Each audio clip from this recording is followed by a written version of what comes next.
Habol ko na ang paghinga habang hindi pa rin humihinto sa pagtakbo. May humahabol sa akin, pero hindi ko naman alam kung sino o kung ang dapat ko bang itanong. Anong klaseng mga nilalang sila? Mga babaeng may mahabang damit, nagkikislapang mga palamuti, nakakasilaw na korona, halos gametrong haba ng buhok at lumulutang sa ere. Hindi ko masabing mga multo sila. Mas nakakatakot pa sila doon. Sinubukan kong lumihis ng daan. May natanaw kong kuweba sa parte ng kagubatang iyon. Kaya doon ako pumasok. Ang bala ko lang talaga, magtago lang doon. Pero nagulat ako nang maalala ko. Anong ginagawa ko sa lugar na ito? Nasa classroom lang ako kanina. Nagpapahinga habang kakatapos lang ng klase namin. Ang naging topic lang namin kanina ay mga diwata, mga engkantado at ang mundo nila. Na hindi lahat ng makakapangyarihang diwata ay mabubuti. Ilan sa kanila nuknukan ng sama, nangunguha ng tao at kung minsan, pinapalitan pa ang mga tao sa tunay na mundo. Sila ang tinatawag na mga tambal. Mga engkantong nangunguha ng katauhan ng iba. Ingat lang. Gagawin ng tambal ang lahat. Maipalit lang ang pwesto nila sa taong kanilang gustong biktimahin. Masahol pa sila sa doppelganger. Iwinaksi ko panandalian ng takot na nararamdaman ko sa aking puso. Lalaki ako. Hindi ako dapat na mataranta. Kailangan kong makaalis sa lugar na ito. Oo nga pala. Ako si Dave. 16 anyos. Isang senior high student. Nasaan na ba kasi ako? Paano ako nakarating sa lugar na ito? Kinakabahan kong tanong habang nakikiramdam sa paligid. Literal na kagubatan talaga ang kinaroroonan ko, na mas nagpasakit ng ulo ko. Napasiksik ako sa mga naglalakihang bato nang marinig ang umaalingaw-ngaw na pagtawag na iyon sa pangalan ko. Boses ng babae. Dave, nasan ka na? Huwag mo akong pagtaguan. Nanlilisik ang mga matang wika ng nilalang habang palutang-lutang sa ere. Nakakakilabot ang makinis at maputla nitong balat. Ang kulay barding mga mata ay animoy lente na naliliwanagan ang bawat sulok na tinititigan niya. Hindi ako pwedeng magpakita. Kailangan kong makatakas.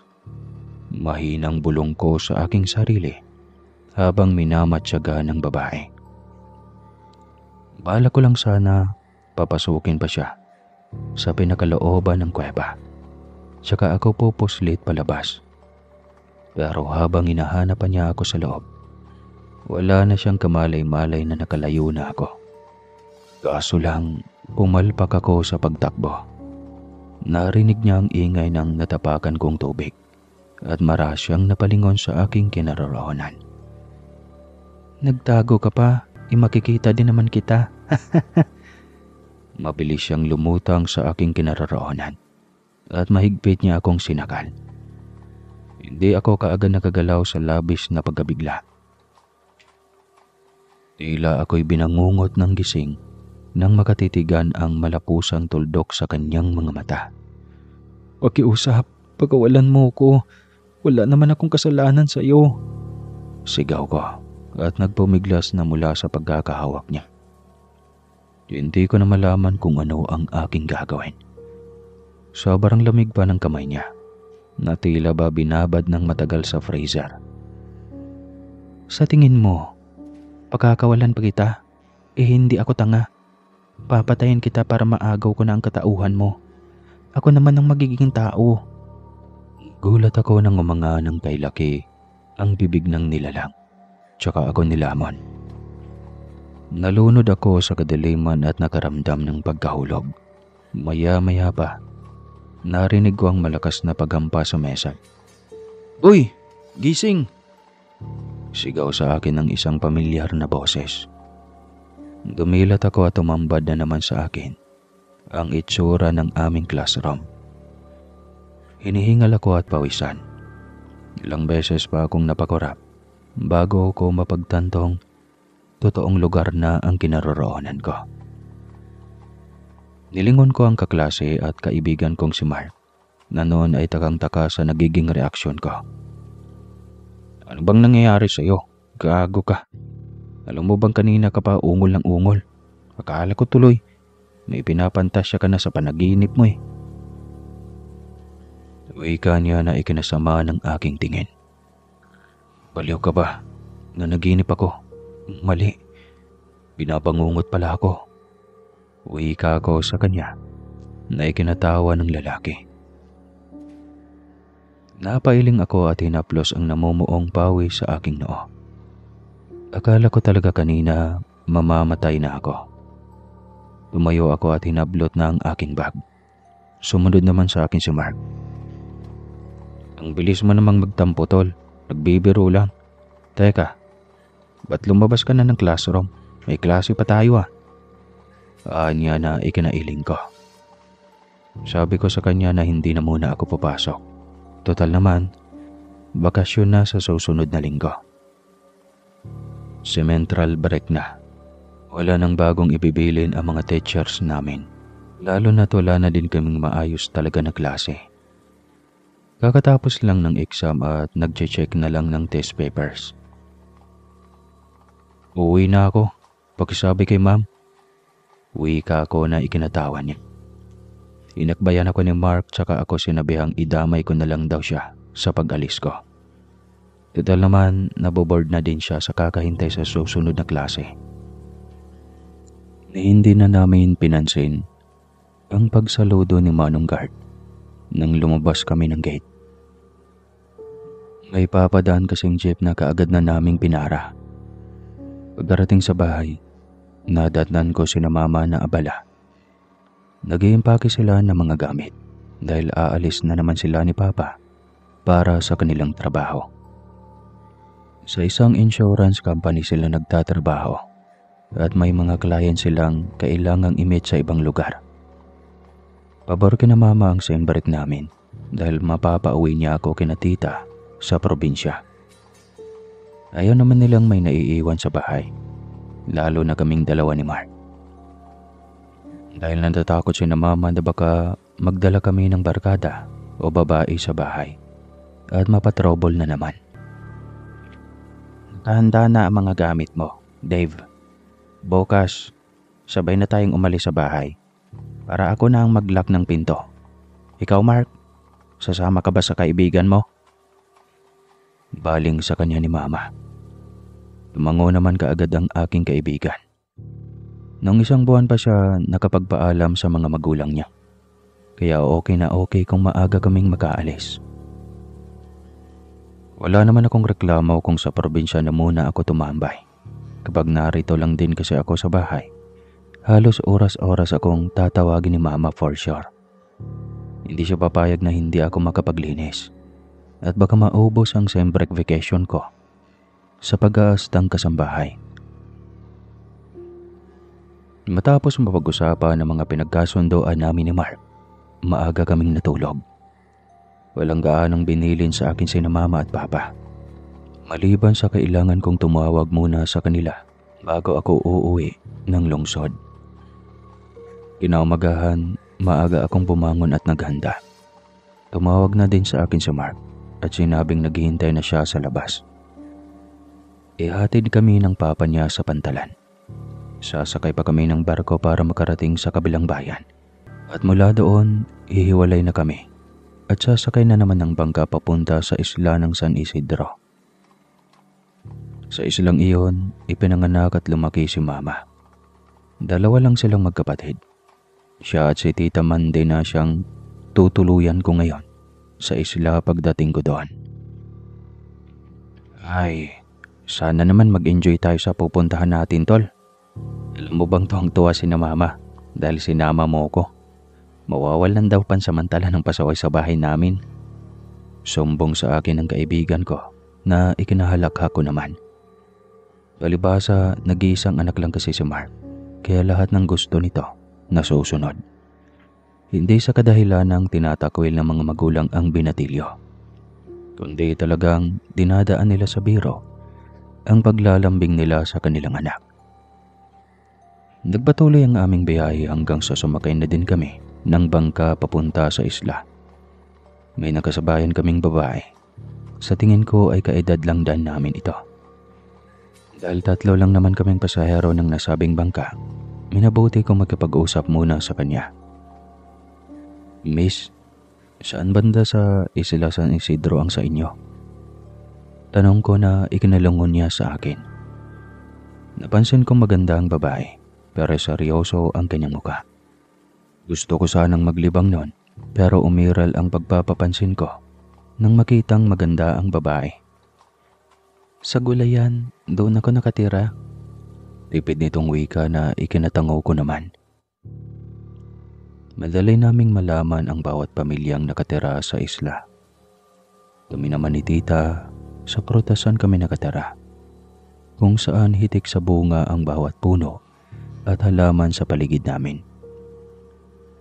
Ang mga kaanak namin ay supplier ng pruta sa buong isla, samantalang ang iba naman sa Gulayan, Palayan at Bulacan. Kapag kailangan naman namin ng karne at isda ay may pamilya at buong angkan na din halos ang nagtutulungan para makapag-supply niyon sa buong isla. Kaya kahit papano, mailap sa lugar ang gutom. At medyo may kalakihan ng isla na iyon. Nasa 20 na barangay. Yun nga lang, ang produkto ng isla ay tanging sa isla lamang. Hindi na maibebenta sa ibang lugar. At wala ding pinagbibigyang parokyano sakali mang gusto nilang bumili. Sa usaping groceries at non-goods, ay may buwan ng supply ang mga tao sa isla na padala naman ng mga kaanak ng mga mayayaman na nasa syudad at nagtatrabaho. Kagaya ni na tita na may monthly supply ng mga sabon at iba pa sa pinsan nila ni mama na may malaking tindahan sa Pantalan, kung saan ipapaabot na lang ang kahon-kahong sabon at dilata na magagamit ng buong pamilya. Nginitian ko ang dalaga sabay abot ng aking kamay. "Ako nga pala si Dave. Ikaw, anong pangalan mo?" Tanong ko sa kanya. Ngumiti sa pagkakataong ito ang babae at tinanggap din ang pakikipagkamay ko. "Ako si Ara."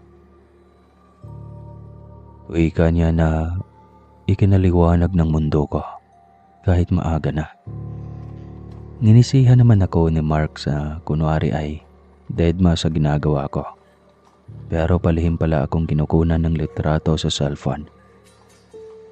Pabulong pa niya akong sinabihan. "Magpapagabait tayo sa isla ha. Wala munang babae." Asar niya. Kaya naman nasiko ko siya na ikinahalakhak niya. "Gagi. Dati na akong mabait." Wika ko na ikinatingin sa amin ni Ara. Halos kalahating oras din kami sa laot hanggang sa makarating kami sa Dalampasigan. Kahapon ko pa naitawag na tita ang pagdating namin. Kaya bago pa man kami makatapak sa puting buhanginan, ay kumakaway-kaway na siya sa di kalayuan. "Dave, pamangkin ko!" Sigaw ni Tita Mande na kinawayan ko din naman. Nananabik na niyayakap ko ang tita nang makalapit ako sa kanya. Tuwang-tuwa naman si Mark nang pupugin ako ng yakap ng tiyahin ko. Tuloy napapahiya akong lumayo kay tita at naiinis na tinapunan ng tingin si Mark. "Tita, nakakahiya po. Malaki na ako." Kaani ko. Kaya naman natatawang niyakap pa din ako ni tita at binaliwala ang mga sinabi ko sa kanya. "Ay sos, para sa akin, ikaw pa rin ang baby ko. Alam mo namang ako ang nanay mo sa tuwing dumarating ka dito sa isla." Niya. Kaya wala akong nagawa kundi ang sabayan siya sa paglalakad. Bitbit ko ang backpack habang si Mark naman ay umihila sa dalawa naming maleta. Hinayaan niya kaagad kaming magtiya na magkaroon ng quality time. Lalo na at minsan lang naman ako mapagawi sa probinsya. Bago pa kami tuluyang makalayo, ipinakilala ko sa kanya si Mark. Kaibigan ko po pala tita, si Mark. Wika ko sa kanya. Naikinangiti niya kay Mark. Sakto namang napalingon sa amin si Ara. At kinawayan din kami. Nang aasar tuloy ang ngiti sa akin ni tita. Mukhang kilala mo na ang anak ni Madam Faye ah. Kanya na ikinatawa ko. Ipinaliwanag ko kaagad kay tita na kasabay lang namin si Ara sa bangka papunta dito sa isla. Gayunpaman, hindi pa rin mawala ang pang-aasar niya na sinagundahan ni Mark. Dumating kami sa bahay ni na tita. Gawa ito sa bricks at salamin. Makabagong tignan pero napapalimutaan ng maraming prutas. Sa bakod ba lang, makikita na ang gumagapang na baging ng upas. Matatayog namang tignan ang puno ng rambutan, lansuni sa gilid. May mga manggahan sa gingan at kayumito sa likod bahay. Nakaabang na si Tito Ben sa bakuran. May hawak siyang basket na may lamang bagong pitas na prutas. Kay laki ng kanyang tuwa nang makita niya akong kasama si Tita Mande. "Pamangkin!" Wika niya at inilabag pa sa lupa ang basket, sabay sumalubong sa amin. Walang anak sina Tita Mande at Tito Ben. Hindi sila nabihiyaan dahil minsan nang naoperahan si Tita sa matres nang magkaroon siya ng bukol dito. Mula noon, ako na lang ang itinuturing nilang anak dati pa. Kahit naman pasaway ako sa tunay kong mga magulang, hindi ko maitatangging iba ang pakikitungo ko kina Tita at Tito. Mas malambing din sila sa akin, mas mapagmahal, mas naiintindihan nila ako. Kumbaga, spoiled ako sa kanila. "Kumusta ang biyahe? Nakakatuwa naman, may dala ka pang kaibigan." Wika ni Tito. Kaya naman ipinakilala ko sa kanila si Mark. Mas lalong nakaramdam ng tuwa ang mag-asawa. Naging abala sila sa mga natitirang oras ng araw na iyon. Nagluto ng espesyal si Tita at si Tito naman ipinakita sa amin ang magiging kwarto namin. "Ang ganda pala dito no, sariwa ang hangin, tahimik at walang mga tsismosa. Bukas, ligo agad tayong dagat." Tuwang wika ni Mark. Tumango ako bilang pagsang-ayon. Totoo naman ang sinabi niya. Dati pang abala ang mga tao sa pagtatrabaho sa kani-kanilang mga lupain. Mas gusto ng mga mamamayan ang tahimik na buhay, malayo sa sakit at gutom. Kaya naman halos lahat din ng tao nagkakasundo at hindi nagtatalo. Hindi gaya sa pinanggalingan namin. Maraming tambay, maraming tsismosa, at maraming masasamang loob. Minsan, kung sino pa ang pinagkakatiwalaan, siya pang tataraydor sa mga taong wala namang ibang ginawa maliban sa pagtatrabaho ng maayos. "Bukas nga pala. Sige, mamasyal tayo sa Batis na lang. Kasi sa dagat sobrang init eh." Wika ko kay Mark. Tumango naman siya sa akin at ipinakita ang dala niyang pamingwit. "Sabi na nga ba at magagamit ko din ito eh. Kasi akala ko, maliit na isla lang ito. Malaki pala. May batis pa pala." Sabik niyang wika. Ako naman mahilig sa paliligo. Lalo na kapag kasing lamig ng tubig ng batis sa isla San Isidro. Presko at tahimik. Mistulang nasa paraiso. Ipinagpaalam ko nga ang plano namin kina Tita. Habang naghahaponan, sinabi ko sa kanila na maaga kaming aalis bukas. Baka magbaon lang kami ng pagkain kaya nangako naman si Tita. Nagigising ng maaga para ipaghanda kami. Si Tito naman humingi ng despensa na hindi makakasama dahil may kailangan siyang kuning stock sa bahay sa kabilang isla. Bukas pa raw kasi darating ang supply nilang stocks, kaya naman hindi niya pwedeng pabayaan ito. Sinabi ko na lang sa kanya na sumunod sila ni Tita kung maaga man siyang makauwi. 7:00 pa lang ng gabi ay nakahiga na kami ni Mark sa kama. May kuryente naman pero walang telebisyon si na Tita. Radyong di baterya lang ang gamit nila para hindi ganong mabingi sa katahimikan ng paligid. Wala-wala ang signal sa bahay kaya hindi namin magamit ang aming mga cellphone. Buti na lang, may baon akong libro dahil mahilig akong magbasa. Tungkol sa mga engkanto ang isa sa naisipan kong basahin. Muli, naalala ko ang panaginip ko noong nakaraan sa classroom. Yung bigla akong nakarating sa kagubatan. Parang totoong totoo at nakakatakot. Na hindi pa mawaglit sa isipan ko ang anyo ng babaeng iyon na humabol sa akin. Pero wala naman akong dapat na ikatakot sa kanila. Sa totoo lang hindi ako naniniwala sa mga engkanto. At sa totoo lang din, mas takot ako sa serial killer. At iyon, may posibilidad talagang kumatay ng tao. Mahilig lang talaga din ako sa mga pantasya na mga usapin. Kaya nakahiligan kong basahin ang mga ganito. Inamagahan. Nakahanda na ang baon namin ni Mark. Adobong baboy at paritong tilapia na may tuyumansin na sausawan. Medyo maanghang kaya alam kong baon namin iyon. Hindi ko na iwasang tikman ang ulam bago kami magpasyang lumarga na. Mga anak, mag-iingat kayo sa pupuntahan ninyo ha. Huwag masyadong maingay sa batis ha. Kung magkakatawaan man, huwag ninyong kakalimutan magtabi-tabi po. Paalala ni Tia sa amin. Tumango naman ako at magkasundo kami ni Mark na umalis. Habang naglalakad, nadadaanan namin ang aming mga kababaryo. Kagaya ng normal na nilang nakagawian. Abala sa pag-aalaga ng kanilang mga pananim ang mga tao. Iba ang palayan, iba rin ang maisan. May mga nagtatanim din ng mga prutas at gulay na wala sa aming bakuran. Kinakawayan ko ang lahat ng madadaraanan namin. Binabati ako at kung minsan, kinukulit pa ako na binata na raw. At baka pwede na nilang ireto ang mga dalaga nila. Natatawa na lamang ako. Babaero ako sa lungsod, pero matinong-matino ako sa probinsya. Takot ko lang na habulin ng mga tatay ng mga kadalagahan rito ng itak. Paliko na kami sa bako-bakong kalsada nang madaanan namin ang malaking bahay ni Naara. Nakita ko siyang nakatanaw sa teres at pinagmamasdan kami. Ewan ko ba, pabago-bago ang modo ni Ara. Kahit seryoso siya kahapon ay pangiti-ngiti pa siya. Kaso ngayon, di pagbati o kaway man lang, wala man lang kaming narinig sa kanya.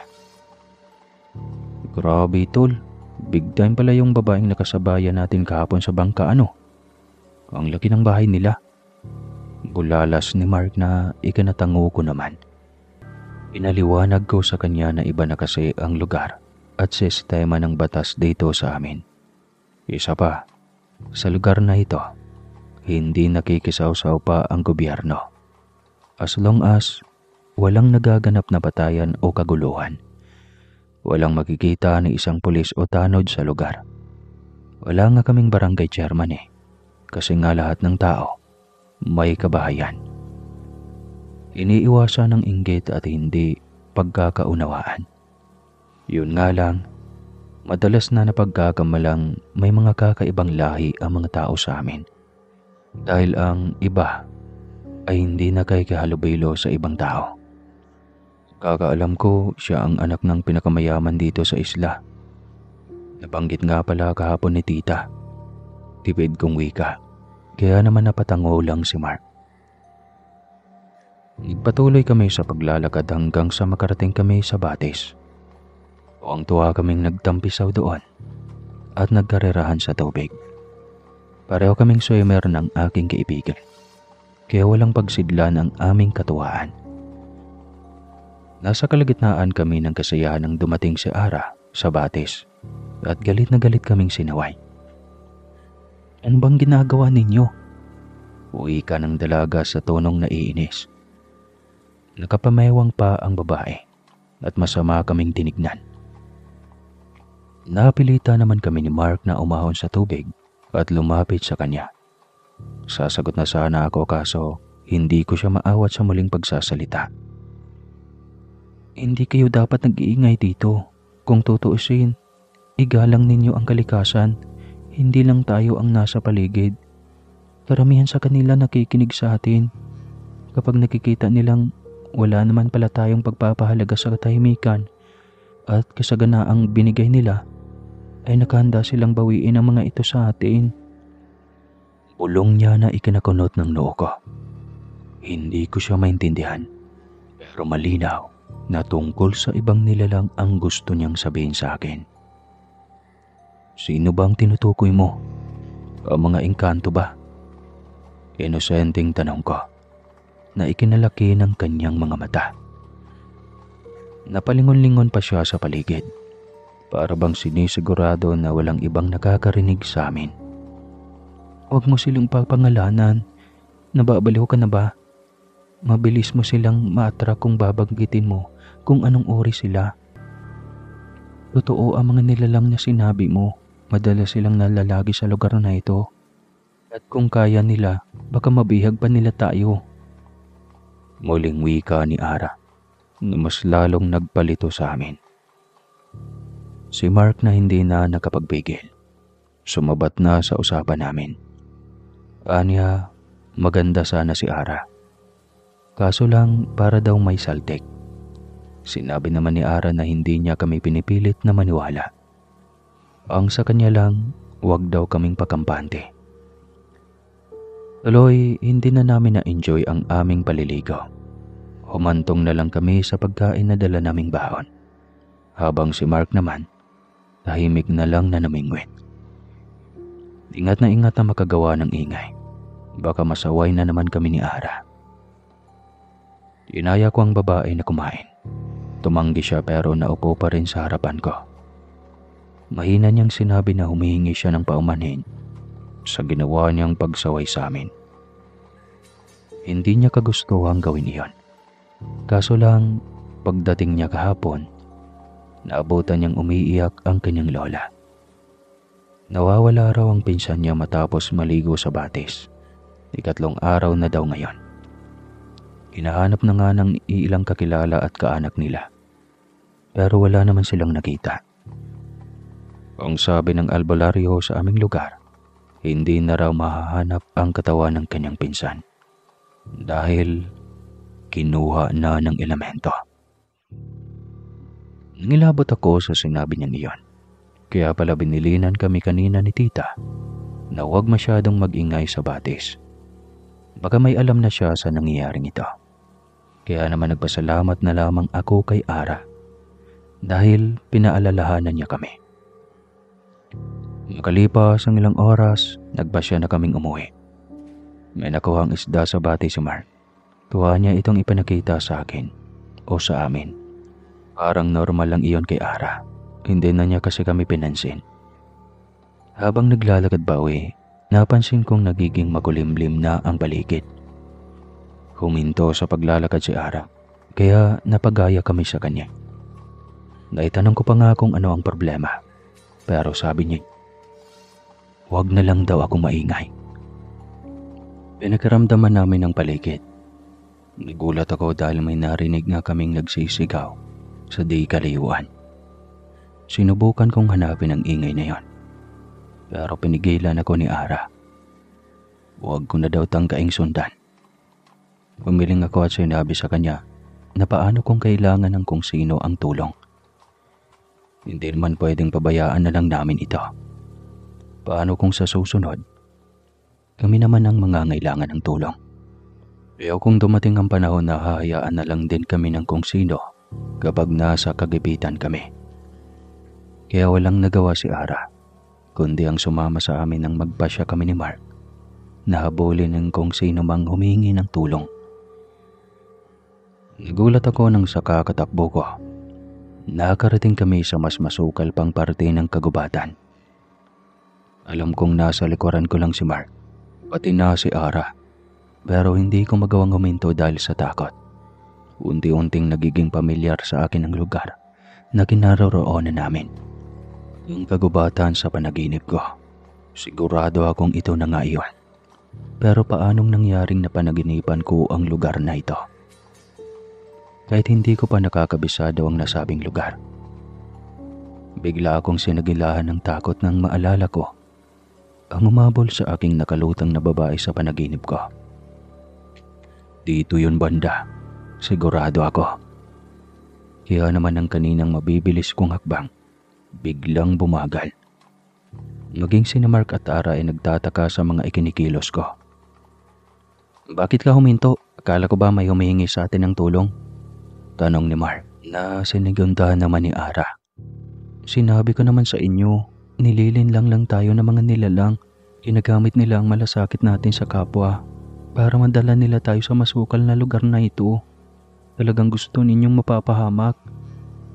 Nito, kaya hindi ka agad ako nakasagot. Muli kong nilibot ang tingin sa paligid. Halos wala na kaming matanaw na ibang lugar dahil marami ng puno sa kinatatayuan namin.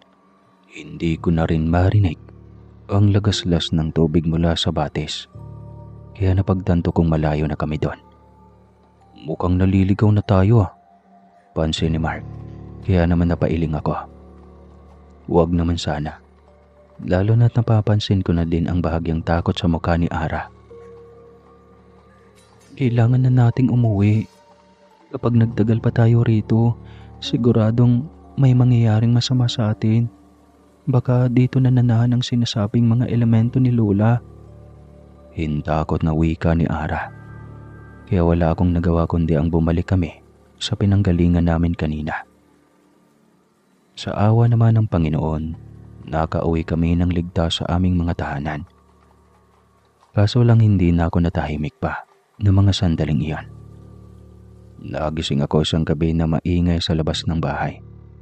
Bumangon ako at dumungaw sa bintana. Natanaw ko si Tito Ben na abala sa pagdidilig ng kanyang mga halaman. Napakunot na ako. Bakit siya nagdidilig? Madilim pa naman.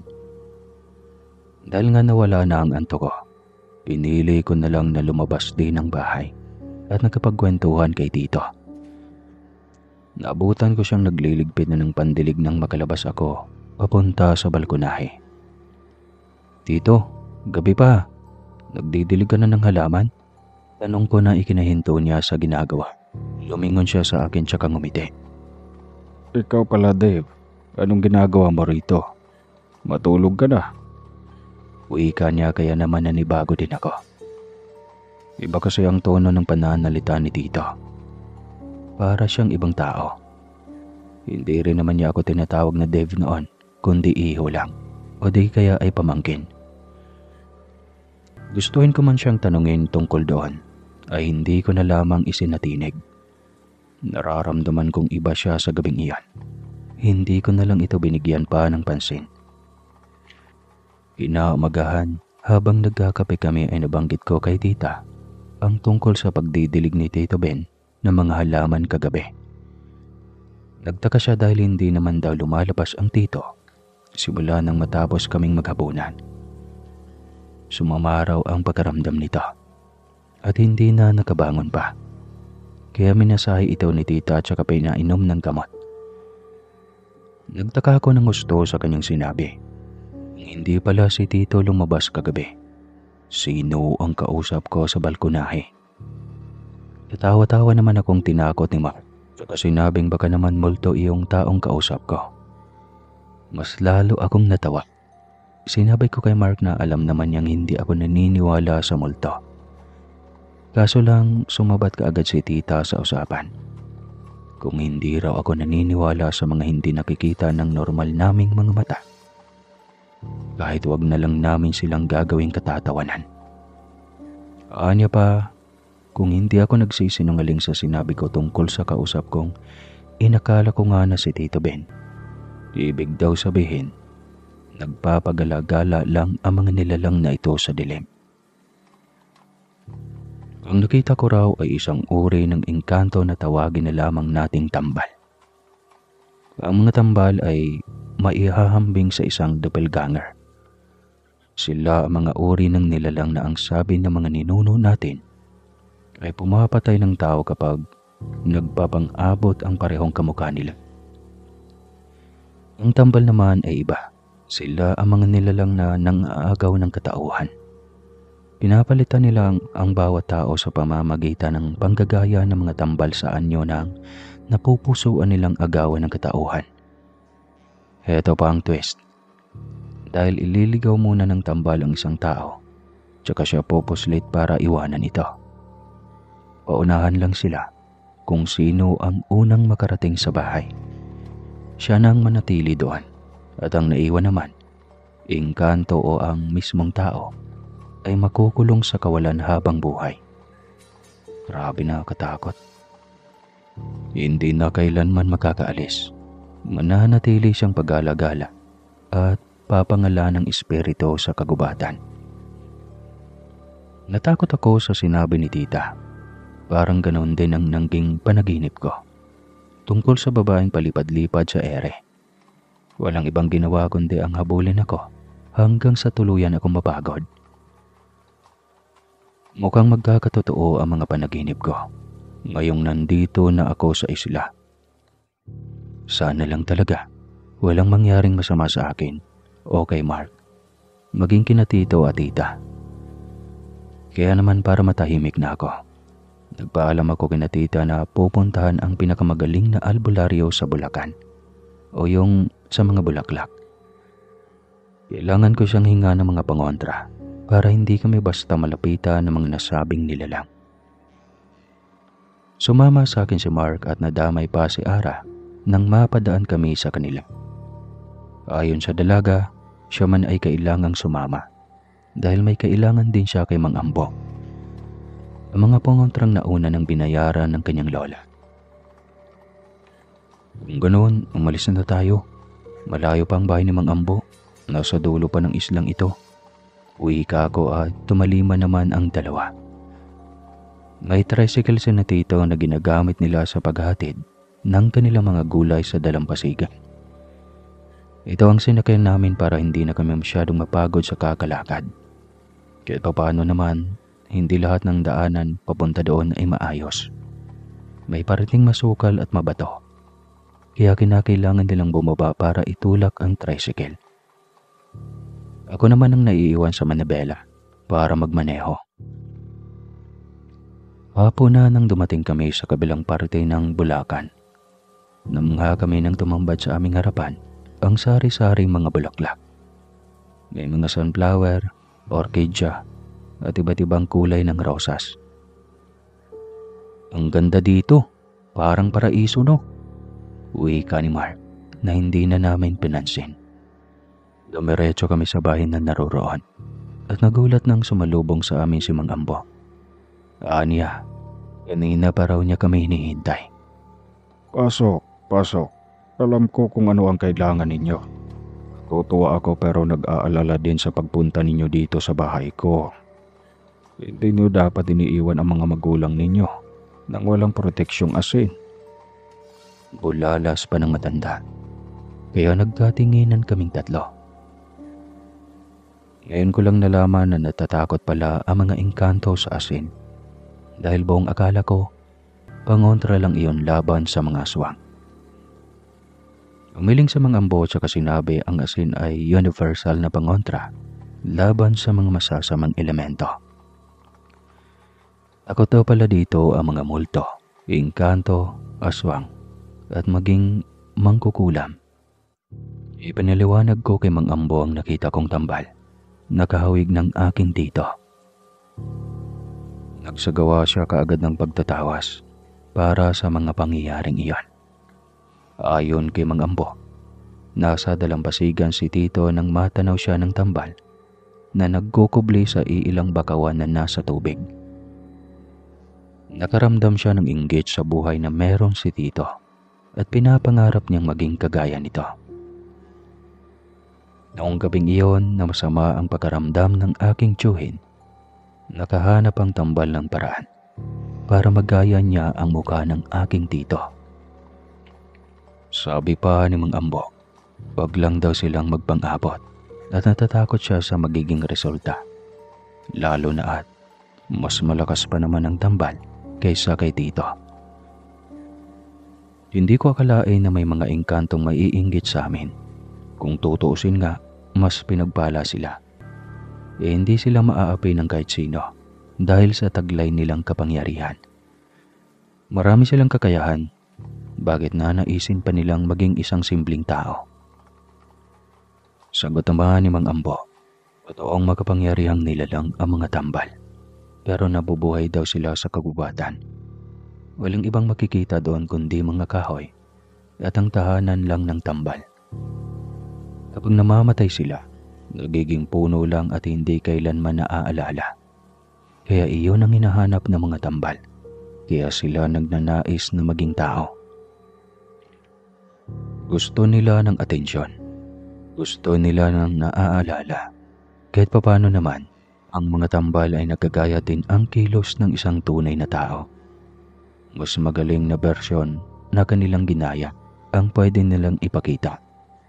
Mas matapang, mas malakas. Umiling ako at sinabi kay Mang Ambo na hindi naman ako papayag. Napalitan nila ang tita at tito ko. Uwi ka ng matanda. Lingid sa kaalaman namin ay may ilan ng araw na tawang napalitan sa aming lugar. Kagaya ng pinsan ni Ara, ang kanyang mga kapitbahay, ang mga mangingisda na naghatid sa amin ng sariwang ulam sa bahay-bahay. Nagimbal kami sa aming mga nalaman.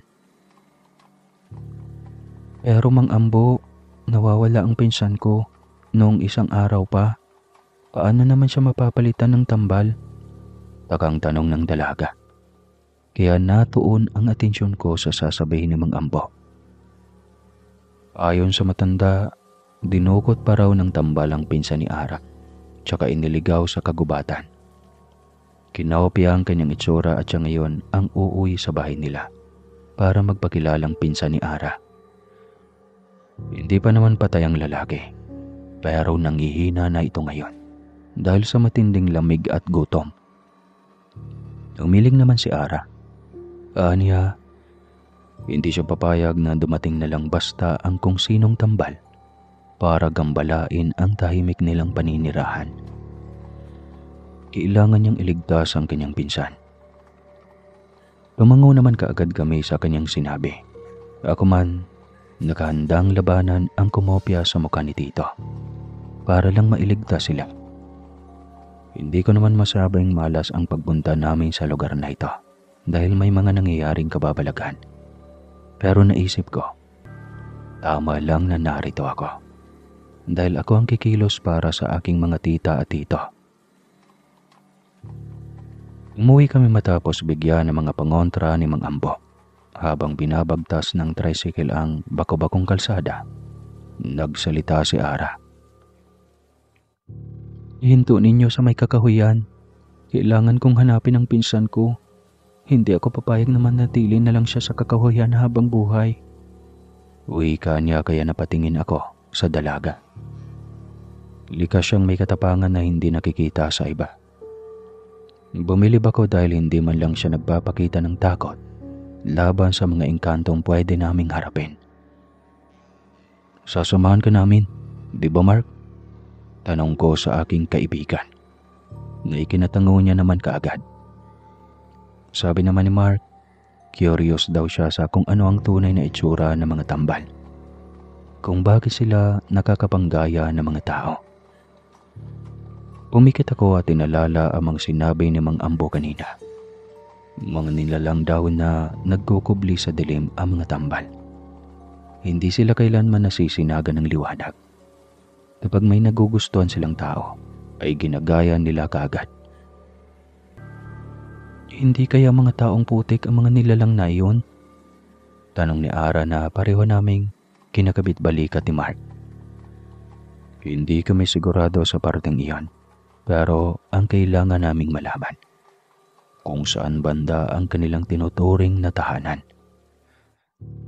Inalabas ko ang langis na gawa sa pinaghalong katas ng niyog at mga ligaw na bulaklak. Pinagmasdan ko kung saan banda kukulo ang langis. Doon daw kami daraan.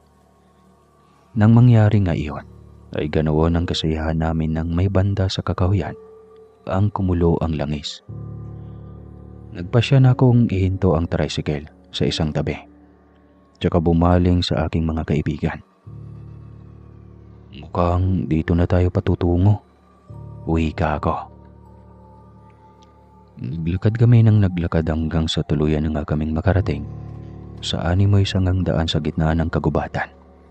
Magkapareho ang itsura ng mga ito na hindi ko na magawang hulaan kung saan ba ang tamang daan.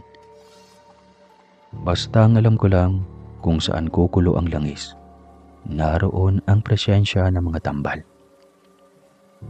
Si Mark habang naglalakad, panay ang pag-aasa ng kanyang punyal na gawa sa bronse o tanso. Isa ito sa mga kinakatakutang patalim na mga engkanto dahil tinatablan sila nito. Mukhang giyara tong pupuntahan natin. Talaga bang kailangan pa ang punyal sa paghahanap sa pinsan ni Ara? Tanong ko na ikinatango naman kaagad ni Ara. Sabi niya hindi birong kalaban ang mga elementong hinahanap namin. Malalakas sila. Kayang tumbasan ang lakas ng 3 tao. At kung tuso lang daw kami, magagawa namin silang talunin. Kahit nag-iisa lang kami. Dito naman nakasilip si Ara na gumawa ng sibat na may pinatulis na tanso sa dulo. Tinulungan tuloy kami ni Mark na gumawa niyan. Hindi ko akalaing magaling palang gumawa ng mga patalim ang aking kaibigan. Kailangan nating maging alerto. Malapit na tayo sa kinaroroonan ng mga tambal. Oras na makita natin ang pinsan mo, kukunin na natin siya kaagad. Sambit ko na ikinatango naman ng babae. Dinala kami ng aming mga paa sa isang mapunong bahagi ng kagubatan.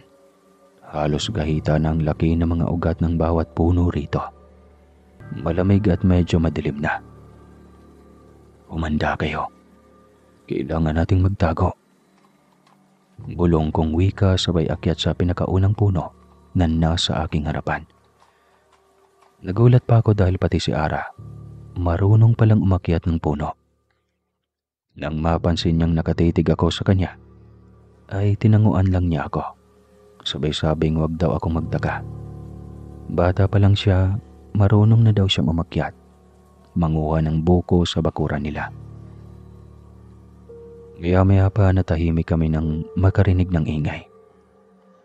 Parang hinihingal at takot na takot. Sa isang banda ng batuhan, nakita namin ang isang lalaki. Marungis na ang kanyang damit.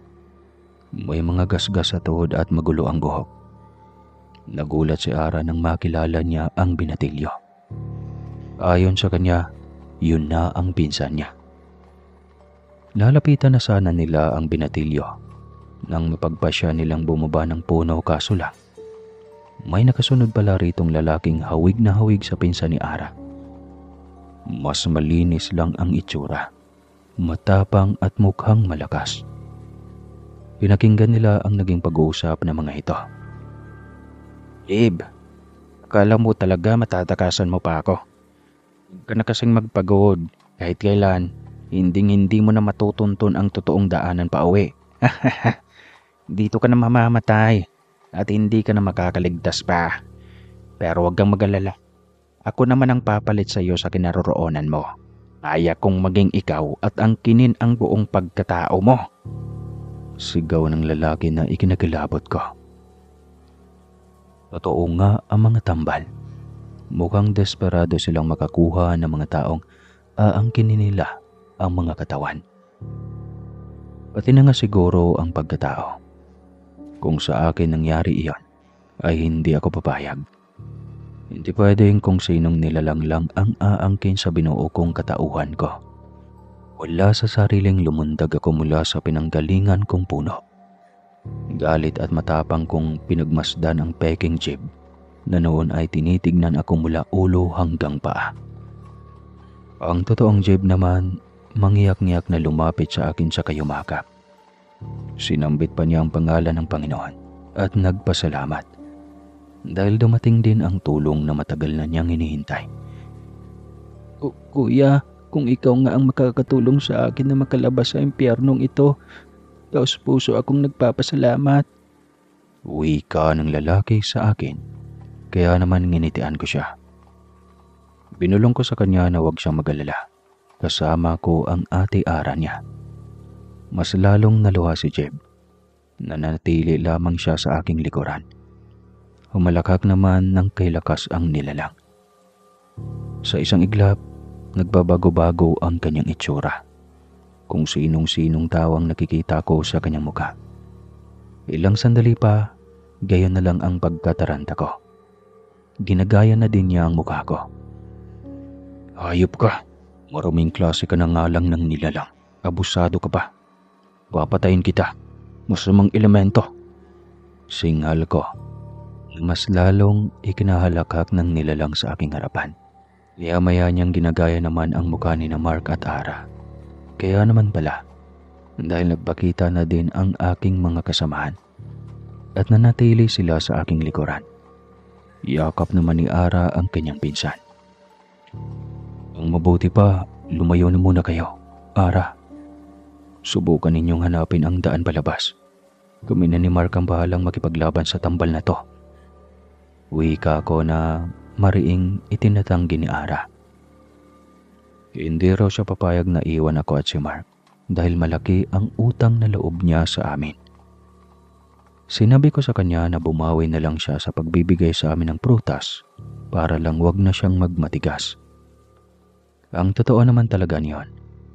Wala akong hinihinging kapalit na pagtulong sa kanya. Pero sadyang matigas si Ara. Hinatago niya ang kanyang pinsan at inilabas pa ang sibat niya para harapin din ng tambal na muntikan ng magnakaw ng katauhan ng pinsan niya. Galit na galit siya sa nilalang dahil ilang araw nilang hinahanap si Jeb na noon pala ay paikot-ikot lang sa kakahuyan. Hindi malaman kung saan lalabas kung makakatakas pa ba siya sa kanyang kinaroroonan. Hindi ako papayag na basta na lang magawa ng hayop na nilalang na iyan ang gusto niya. Kaya ngayon pa lang, kailangan na niyang mamatay. Sigaw ni Ara at siyang unang sumugod sa nilalang. Sabay hagis ng kanyang sibat patapat sa puso nito. Nakaiwas ang nilalang sa atake ni Ara. Kaya naman agad akong sumunod na sumugod. Kaagad kong pinagbabato ang tambal tsaka siya sinipa. Naging kahawig naman siya ngayon ng aking tita Mande. Napatras ako. Iho, talaga bang sasaktan mo ko? Ako to, ang tita mo. Wika niya. Ngunit hindi nagpadala si Mark. Inulak niya ako at siya naman ang umatake sa tambal. Huwag kang maniniwala sa kanya, Dave. Hindi siyang tita mo. Sigaw sa akin ni Mark. Siya naman ang sumugod sa pagkakataong iyan. Ipinilig ko ang aking ulo at mahinang nagmura. Muntikan pa talaga akong naloko ng hayop na tambal. Hindi ako papayag na basta na lang niya kaming matalo. Muli akong umatake sa kanya sabay-sabay ng asin na nakalimutan kong nasa bulsa ko nga pala. Ito ang sinasabi ni Mang Ambo na kinakatakutan ng mga nilalang. Nang matamaan ko nga ang mukha ng tambal, ay umusok ito at halatang nasaktan. Nagsisigaw kaya naman kaagad kong sinamantala ang pagkakataon. Halos magkasabay pa kami ni Ara sa pag-atake sa tambal. Nasaksak na nga siya ng dalaga sa dibdib at ako naman ang nagsabay ulit ng asin sa kanyang muka. Sa pamamagitan niyon, hindi na niya magagawa pang makapanggaya ng mukha ng iba. Tanging sigaw ng tambal ang pumapailan lang na alingaw-ngaw sa paligid. Wala na siyang nagawa ng pagtulungan namin siya hanggang sa maglabas siya ng kulay gintong dugo. Tumirik ang kanyang mga mata nang maglupasay siya sa lupa. Walang ibang naging reaksyon maliban sa galit na kanyang ipinakita sa amin. Gugustuhin niyo man kaming magabi. Kumakalat na kami sa buong isla. Hindi niyo na kami magagawa pang itaboy. Hindi lang ang kamatayan ko ang tatapos sa aming hangarin na sapupin ang buong islang ito. Kundi sa akin magsisimula ang puot ng kapwa ko tambal na gustong maging isang normal na tao. Anya at tumirik na lang bigla ang mga mata. Palatandang nauubusan na siya ng hininga. Nang lumaylay ng balikat ng nilalang, nagulat kami ng may nalusaw ang kanyang buong pagkatao. Naging baging at dahang-dahang dumikit sa ugat ng lupa, kung saan siya bumagsak. Kinalabutan ako sa mga nakita ko. Iyon nga lang, mas napataon ang aking pansin sa kanyang mga binitawang salita. Kumakalat na raw ang mga kasamahan niyang tambal sa buong isla. Ibig bang sabihin, nasa peligro ang buhay ni na tita at tito? Dahil sa aming mga napagtanto, humahangos kaming umuwi. Abot-abot naman ang pasasalamat ni Ara dahil nahanap din sa wakas ang kanyang nawawalang pinsan na ikunento ang kabuuan ng nangyari sa kanya. May iba na din pala siyang nakitang tambal na dumarating sa lugar na pinagmulan nila kanina. Gayang-gaya nila ang bawat anyo ng mga taong napili nilang agawan ng katauhan.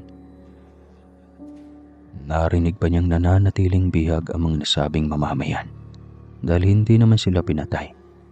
Sadyang ginusto lang ng mga tambal na agawin ang buhay na meron ang mga tao. Naiintindihan ko naman na naghahanap din sila ng liwanag. Pero marami namang paraan at hindi sa ganitong pati katauhan ng iba ay aangkinin nila. Ligtas na nakauwi sa kanilang bahay sina Ara at Jeb. Nagpasalamat sa amin ang dalawa kaya umalis na kami ni Mark para kami naman ang umuwi sa bahay ni na tita. Naabutan namin ang mag-asawa na apala sa paghahanda ng pagkain sa mesa. Tila robot kong kumilos. Ni hindi man lang natuwa na dumating ako, kagaya ng ginagawa nila sa tuwing nagkikita kami. Kakain na. Walang kabuhay-buhay na wika ni tita. Kinabahan ako at sinagilahan ng takot. Malinaw na sa akin ngayon na napalitan ng tambal ang mag-asawa. Ang tanong, nasaan kaya ang mga tunay kong tita at tito? Nagpanggap akong walang ibang nalalaman. Pati na si Mark ay ganoon din ang ginawa. Paul, tingin mo ba? Pinalitan na din nila ang tita at tito mo. Bulong niyang wika sa akin. Iganala ko ang tingin sa paligid. Iyon ang sigurado. Mukhang itinago nila ang aking tito at tita. Hindi naman ako papayag na basta na lang silang magtagumpay. Malalaman din naman namin ang gagawin nila. Sumabay kami sa pagkain. Gusto ko pang masuka ng matikman ang niluto niyang pagkain. Walang kalasa-lasa. Halatang hindi nilagyan ng asin. Dito pa lang, alam ko nang nagpapanggap na ang dalawang nilalang na nasa harapan namin. Maingay na tao si Tito Ben, palakwento, at malakas na humalakak. Samantalang ang kaharap namin ngayon, mo'y tuod. Walang ekspresyon ang muka. Walang kagana-gana. Talagang nagtangka pa silang mang-agaw ng hindi naman talaga nila katauhan. Samantalang si tita, sobrang sarap magluto. Hindi kagaya ngayon na parang hangin lang ang may lasa. Amoy lang ang mukhang masarap. Hindi naman ito dama ng aking mga dila. Nagpagkatahimik lamang ako. Maging sa Mark ay sininyasan ko na huwag magpapahalata sa aming mga napapansin.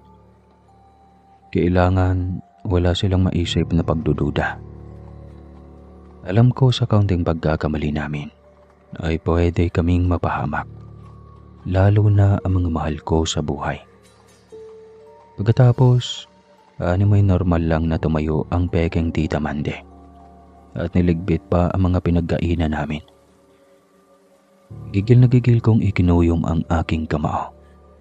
Naiinis ako na nagpupuyos ang damdamin habang pinagmamasda ng babaeng iyon na umaastang tao sa harapan namin. Paano nila nasikmura ang bagay na ito? Naging malikot ang mga mata ko sa paghanap ng clue kung saan ba nila tinatago ang tita at tito ko. Hanggang sa hindi ko sinasadyang malingunan ang stockroom. May bahid ito ng mga dugo. Kinabahan na naman ako. Mukhang doon nila itinago sina tita at tito. Nakiramdam kami ni Mark buong gabi. Pareho kaming hindi makatulog.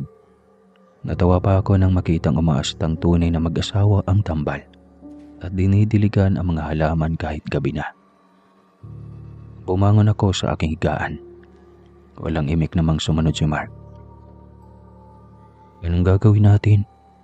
Tanong niya na ikinatikim ko. Pabulong kong sinabi sa kanya na alam ko na kung saan mahahanap sina tita at tito. Sa stock room. Nanlaki ang kanyang mga mata at sinabi sa akin na pupuntahan ba namin sila.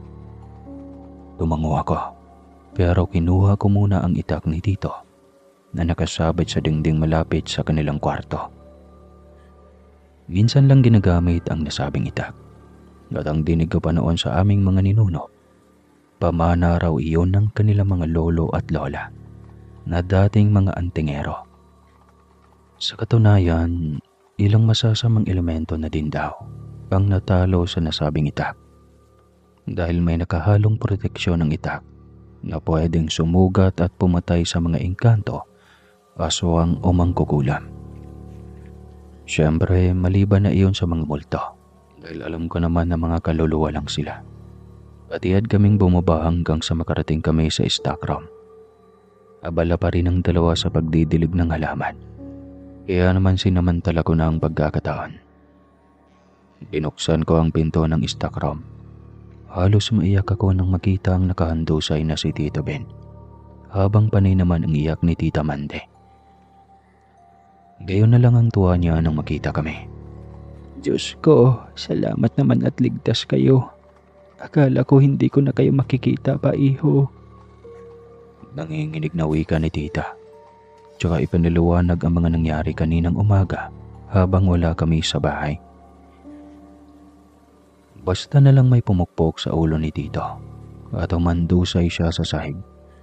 Si tita naman sinubukang manlaban pero naunahan ng takot nang isa na namang itim na nilalang ang lumapit sa kanya. Walang habas nilang ginaya ang kanilang mga anyo. Kaya naman wala silang nagawa nang sapilitan silang itago ng dalawang peking nilalang sa stock room.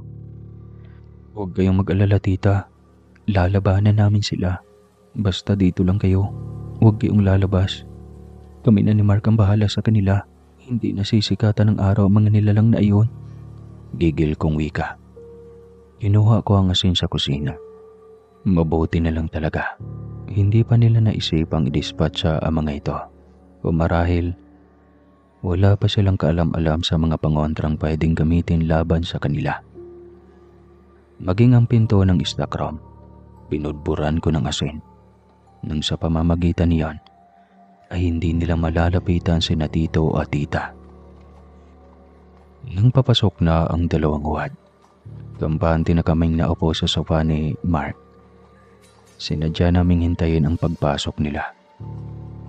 Nagulat pa ang mga tambal nang maabutan nila kaming nasa sala. "Oh Dave, Mark, anong ginagawa ninyo dyan? Bakit hindi pa kayo natutulog?" Tanong pa ng peking Tito Ben. Umisi ako at tinitigan siya sa mga mata. Sinubukan pa sanang lumihis ng tingin ng tambal. Pero natitigan ko na siya. At nakita ko nga tila babaliktad ang refleksyon ko sa kanyang mga mata. Isa nga siyang engkanto. Inalabas ko ang aking ita kasabay ng panlilisik ng mga mata ng peke kong tita o tito. Sinabi ko sa kanila na hindi na nila kailangan pang magpanggap dahil alam ko nang hindi sila ang mga totoo kong tito at tita. Na kahit anong klaseng panggagaya pa ang gagawin nila, hindi sila makakapantay sa magagandang katangiang meron ng aking mga tiyahin at tiyuhin. Dahil dito, galit nila kaming inatake. "Mamamatay na kayo ngayong gabi. Dahil parating na ang mga kapalit ninyo. Mga nilalang na mas magaling, mas malakas, at mas matalino." Halakak pang wika ng peking Tita Mande. Nadahan-dahan nang bumalik sa kanyang tunay na kaanyuan Ang maging isang itim na nilalang na manggagaya pa ng mas maraming mukha na gusto nito. Hindi kami nagpatinag ni Mark. Sinubukan pa sanang lapitan ng isa sa kanila ang stockroom. Pero napasigaw lang na mapaso sa nilagay naming asin. Tatawa-tawa kong sinabi sa kanila na yabang lang ang meron ang mga tambal na kagaya nila. At mas tuso kami dahil kaya namin silang saktan at labanan kahit wala kaming kapangyarihan. Naging magulo ang pagharap namin sa mga sumunod na sandali. Sinipa ko ang isa sa mga tambal na tumilapon kaagad sa mesa. Kumalat sa sahig ang mga nakapatong, kaya naman gigil na gigil ang kanyang kasamahan. Sinubukang umatake sa akin ng isa sa kanila, pero dumaluhong naman kaagad si Mark na noon ay may hawak ulit na tansong punyal. Akala nyo, matatalo ninyo kami. Sorry na lang, mas magaling kami sa inyo. Sigaw ni Mark at nakipagsuntukan na sa isa pang tambal. Inaasar-asar pa siya nito dahil kada makakaharap sila ay ginagaya ng tambal ang kanyang mukha. Kaya naman mas lalo siyang nagagalit. Ako naman, itinuan ng pansin sa aking kalaban. Napasigaw ang tambal nang magawa ko siyang daganan at sabuyan ng asin sa kanyang mukha. Mas lalo na siyang hindi magagaya ang aking itsura dahil nga napaso na ang kanyang balat. Babayaran mo ang ginawa mo sa amin, Sigaw ng tambal gamit ang malaking boses. Sinusubukan niya kaming sintakin pero hindi ako nagpatinag. Hindi ako sumuko man lang o umalis sa pagkakakubabaw ko sa kanya. Talagang ginamit ko pa ang itak para saktan siya. Tuloy, napasigaw ang tambal ng tuluyan ko na siyang masaksak sa tapat ng puso. Gagaya ng tambal na nanggagaya sa anyo ni Zeb, nalusaw ang kanyang katawan. Naging ugat ng isang nagsisimulang mabuhay na halaman. Nang lingunin ko din si Mark, patay na ang kanyang kalaban. Nagiging ugat na din at nagsisimula ng lumikha ng baging sa aming kinaroroonan. Dito na ako labis na kinabahan. Kailangan naming labanan ng sabayan ang mga tambal. Pinabuksan ko kay Mark ang pinto ng stockroom at pinalabasin na tito at tita. Walang pagsidla ng tuwa nila nang makaligtas sa tiyak na sakuna. Akala ko hindi na tayo makakaligtas mula sa mga nilalang na iyon. Buti na lang matapang kayo. Nagawa ninyong labanan ang mga iyon. Puno ng kagalakang wika sa amin ni tita. Si Tito B naman ay dahan-dahan ang nagkakamalay. Kaya binendahan ni tita ang sugat nito sa ulo. Hinayaan ko na munang magtago sila sa loob ng bahay. Hindi na sila lumalabas dahil si Mark ang pinagbabantay ko sa kanila. Kailangan ko makabalita sa mga kapitbahay para naman malaman ko kung ano na ang nangyayari sa kanila. O kahit makamusta ko man lang si Naara. Gayon na lang ang gulat ko nang makarating ako sa bahay ni Naara. Magulo sa loob at mukhang may nangyayaring sagupaan. Nakahandusay ang bangkay ng isang matandang babae habang si Najib at Ara naman ay mukhang may pinagtutulungan sa kusina. Walang paalam na akong pumasok doon at nagulat nang may kinakalaban din silang nilalang. Nakagaya ng nakalaban namin ni Mark. Kuya Dave, sigaw sa akin ni Zeb. Itinigil na nila ang pagbanat sa nasabing nilalang at nakita ko kung paano ito nalusaw. Lumapit naman sa akin si Ara at umiyak. Si Lola, pinatay niya. Wala na ang lola ko, Dave. Sumbong naman ni Ara sa akin. Wala akong nagawa noon kundi ang yakapin na lamang si Ara. Pinataan ko siya kagaya ng pagpapakalma ko din kay Zeb. Ibinalita ko din sa kanilang nangyari sa aming bahay. Ayon kina Zeb, hindi lang kami ang nagkakagulo. Ilan din sa mga mamamayan na kapitbahay namin ay nagsisigawan din kanina. At malamang, biniktima rin ng mga tambal ng kani-kanilang pamilya. Naaawang inalok ko na lang sila sa bahay na muna manatili. Hintayin naming lumiwanag bago bumalik dito. Mabuti na lang napapayag ko ang dalawa. Awang-awa ako sa magpinsan. Gusto mo namin tumawag ng pulis. Wala namang signal sa buong isla. Kung pipiliin naming pumalaot ngayon, Mas malakas ang alon at alam kong hindi kami makakabiyahe kaagad. Tahimik na si Ara nang dumating kami sa bahay. Inalalayan sila ni tita at pinapasok sa bahay. Habang wala ako kanina ay inabala pa nila ang sarili sa paglalagay ng mga asin sa paligid. Maging ang mga bintana at sewang hanggang sa bubungan ay nilagyan din nila para wala nang makapasok pang nilalang. Salamat sa ginawa mong pagkuha sa amin sa bahay, Dave, ha? Alam kong mahirap, pero kahit nasa peligro ang buhay mo at ng pamilya mo, naalala mo pa rin kami. Wika ni Ara na ikinangiti ko. Ngumiti din siya sa akin. Nagpakita ang malalim niyang biloy sa kaliwang pisngi. Mas nadagdagan ang atraksyon na una kong naramdaman sa kanya sa pagkakakilala pa lang namin noon. Alam ko na ngayong gusto ko si Ara. Huwag mo nang isipin iyon. Ang mahalaga ligtas kayo. Tayo. At kung naglipa naman ang mga tambal dito sa isla, wala na tayong magagawa pa, kundi ang iwanan ang lugar na ito. Wika ko sa kanila na ikinalungkot ni na tito at tita. Alam ko naman na naging parte na ng kanilang buhay ang isla dahil dito sila isinilang ni na mama. Dito na din nagkaasawa at pangarap na tumanda. Pero nag-aalala ako na kapag hindi kami lumayo, gagambalain pa rin sila ng mga tambal at baka nga saktan o patayin pa. Kaya ako na mismo ang gagawa ng paraan para makalayo sila. Nag-empake ko na kaagad si na tita.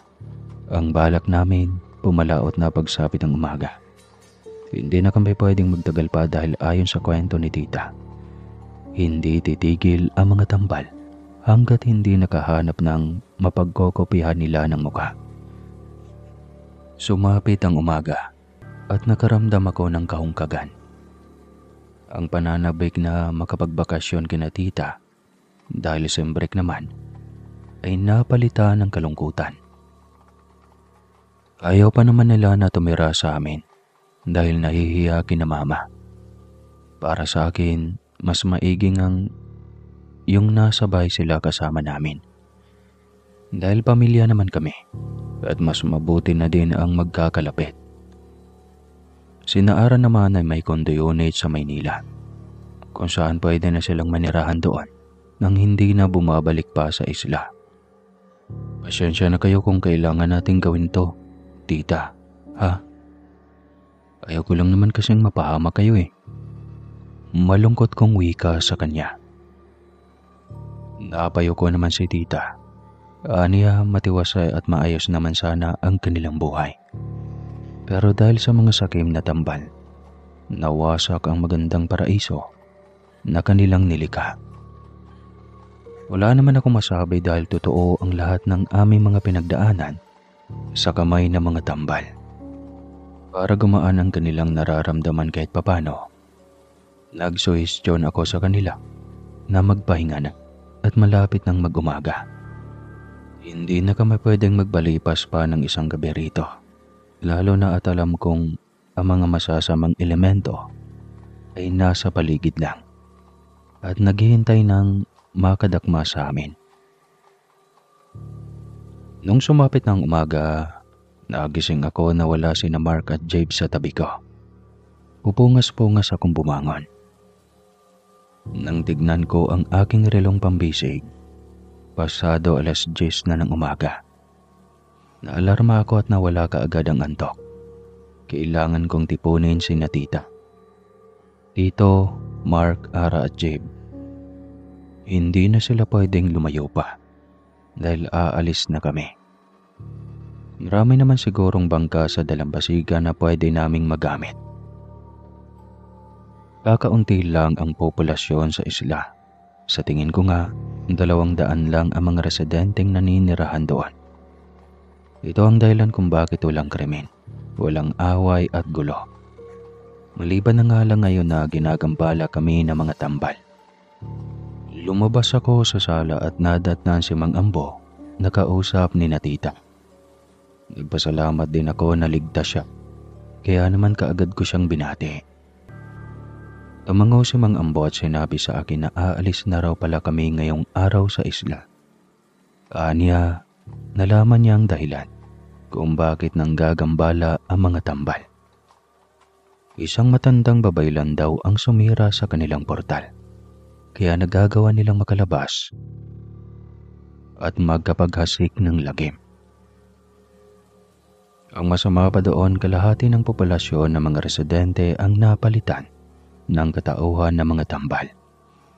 At nakita niya kung saan binihag ang mga tunay na residente. Kinabahan ako sa aking mga nalaman. Kung ganoon, ilan sa mga tao ay buhay pa at kailangan lang na iligtas. Lumingon ako kina tita at sinabing gusto kong tulungan ang mga taong iyon. Marahas siyang umiling.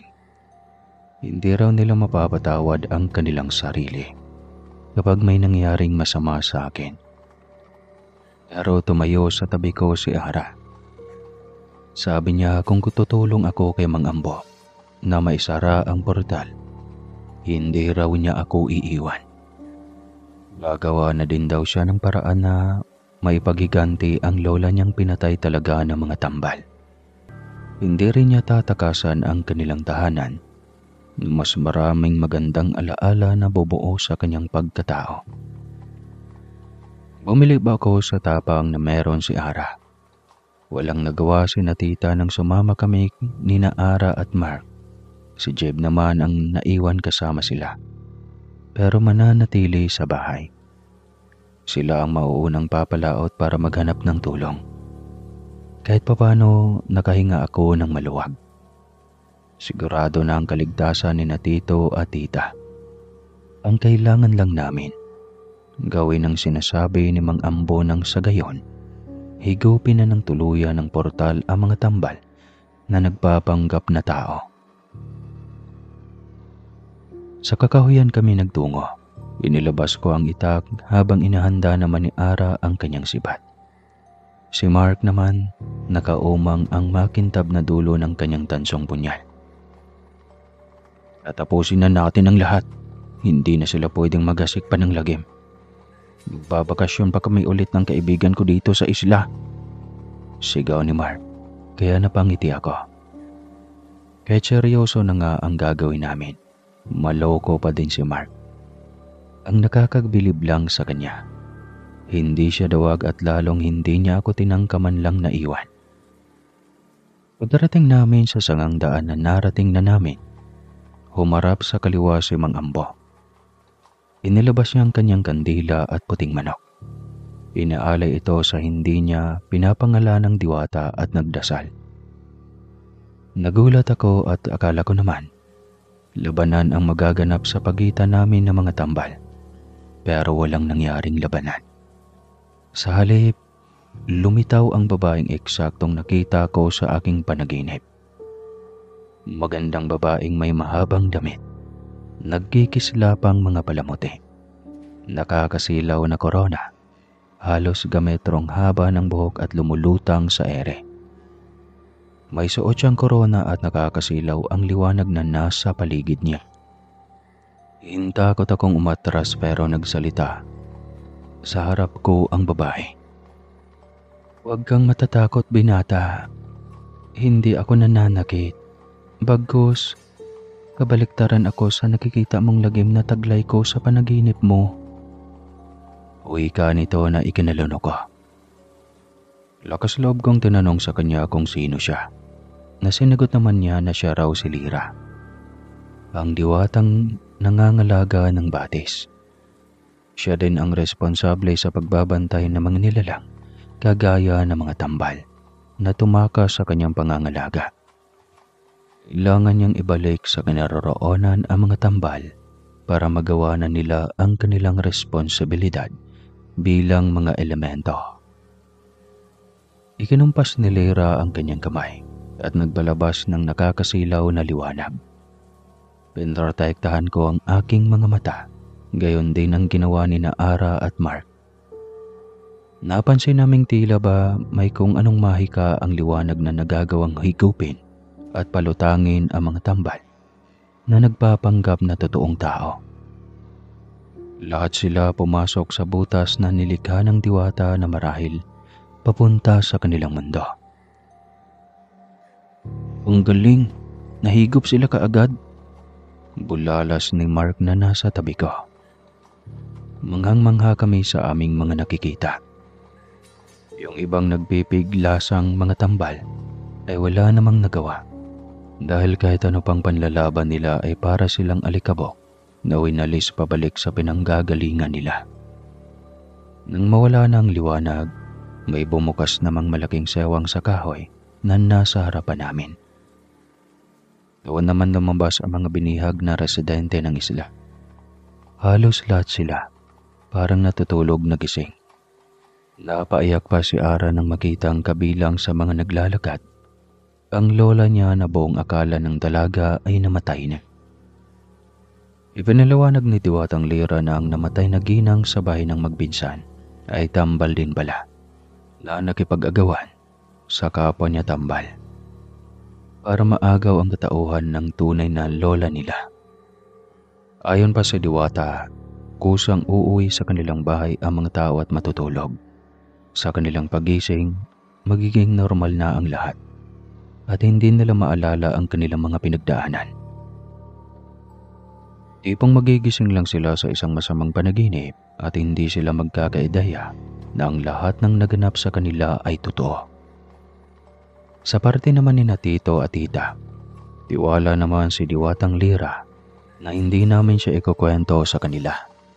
Mananatiling lihim ang tungkol sa butihing Diwata na tumulong sa aming ayusin ang kaguluhan sa isla. Labis ang pagpapasalamat namin sa kabutihan ng Diwata. Nakiusap kami na huwag nang isali sa mga residenteng natanggalan ng alaala dahil hindi naman namin ipagsasabi ang aming mga natuklasan at lalong hindi namin sisirain ang tiwala ng Diwata para itago ang kanyang lihim. Hindi na nga nakaalis pa ng isla si Ara. Maging sina Tita at Tito ay bumalik ng isla kasama si Jeb. Wala rin silang nadalang pulis dahil pinagtatawanan lang ang lahat ng mga nireport nila. Bandang huli, nanaig din ang katiwasayan sa isla kung saan pinili kong balikan kada buwan para dalawin ang aking tito at tita. Nakiusap din naman kasi ang mag-asawa na wag ko daw silang kakalimutang pasyalan. Siyempre, ako lang naman ang tinuturing nilang anak. Si Mark naman doon na din palaging nagbabakasyon. Minsan, nabanggit pa niya sa akin na bibili raw siya ng property doon para sa isla na siya tumira pagtanda niya. Masaya kami ni Mark dahil napanatili ang magandang katangian ng isla bilang aming paraiso. Alam kong kahit anong mangyari, ipagtatanggol namin ang lugar. Naging kasintahan ko si Ara at masaya kaming nagkakasama tuwing bakasyon. Hindi natatapos sa sembreak ang aming mga karanasan at hindi na din ang gambala pa ang mga tambal na permanente nang ikinulong ni Diwatang Lira sa kanilang mundo. Hindi na makakalabas kailanman. Wakas.